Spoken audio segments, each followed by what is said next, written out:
Olá, tudo bem? Vamos para mais um estudo da nossa lição da Escola Sabatina de hoje. Hoje nós temos o título O Apóstolos dos Gentios Aprisionado. O nosso estudo começa dizendo: no Sermão do Monte, Cristo ensinou a seus discípulos lições preciosas acerca da necessidade de confiar em Deus. Essas lições foram dadas para animar os filhos de Deus através de todos os tempos, chegando até mesmo aos dias atuais. Nem Enoque, que foi transladado ao céu, nem Elias, que subiu em uma carruagem de fogo, foi maior ou mais honrado do que João Batista, que morreu sozinho numa prisão. Nós recebemos a graça de sofrer por Cristo e não somente de crer nele. Quando nós pensamos nisso, nós vemos claramente uma verdade. Enoque e Elias, eles subiram vivos ao céu. No entanto, o que Cristo disse? Que não houve homem maior que João Batista, nem mesmo Elias e Enoque. Porém, João Batista morreu decapitado em uma prisão fria. A gente precisa entender que os planos de Deus sempre são para salvar. Porque, apesar de João Batista morrer em uma prisão fria, ser decapitado, uma coisa é certa: João Batista hoje ele está salvo. É uma pessoa salva e para sempre ele viverá eternamente ao lado de Jesus. Ele receberá grandes honras por causa do que ele fez. João Batista foi um homem grandioso. Mas o nosso assunto hoje é sobre Paulo, o apóstolo dos gentios que estava aprisionado. Sabe, uma coisa muito interessante que a lição tem trazido para nós essa semana, nesse assunto de hoje, que ela diz assim, as preocupações de Paulo talvez se concentrassem no impacto emocional de sua prisão sobre os crentes, uma vez que ser prisioneiro era uma desgraça total na sociedade.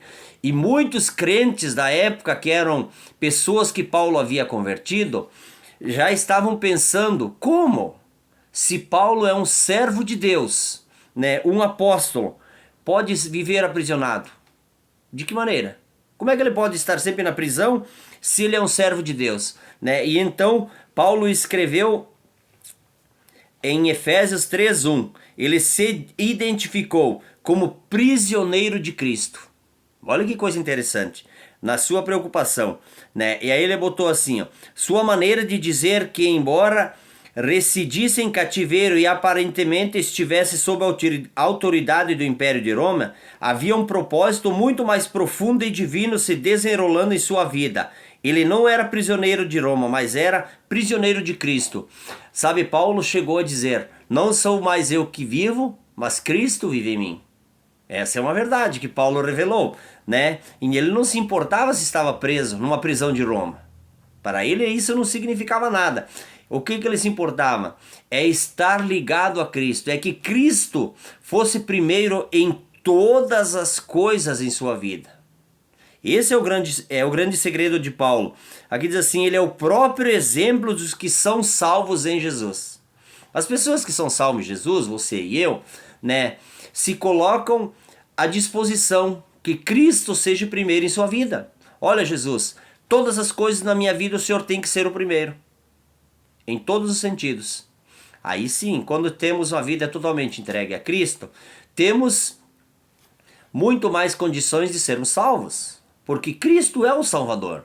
Então, se vivemos em Cristo, como Paulo diz, Cristo vive em mim, se ele viver em nós da mesma maneira, já estamos salvos, porque Cristo é o próprio Salvador.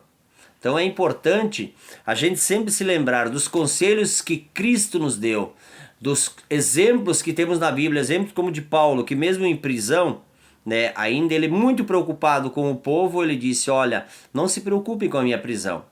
Isso aí é um plano de Deus.